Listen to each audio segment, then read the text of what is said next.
Мама, а я уже вырос, я уже великий. Ну, конечно, великий. Конник таки вырос. И могу робить все, что хочешь. Ну вот школу закончишь, потом институт закончишь, женишься и роби все, что хочешь. Ну, я так и знал, что еще не скоро можно робить все, что хочешь. Жениться еще. А что ты робить хотел, а?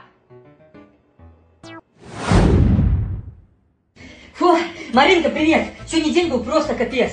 Короче, с хлопцами договорились, едем сейчас на рыбалку, потом в баньку, наверное, там заночуем, а завтра в 7 утра едем снимать клип Дроздам. Виталик попросил, так что мне может завтра целый день не быть. Ага, да. Какие могут быть друзья? Какие бані? Які рибалки? Віталіки які? Мне треба помогать. Вон малую забрать с садика пойти, малого на тренировки завести. Мать просила завести для сестры, твоя мать просила с лагеря забрать. Ну, зробишь все, потом, пожалуйста, до друзей. Вырастешь и роби все, что хочешь. Так когда я вырасту? Когда уже можно будет робить все, что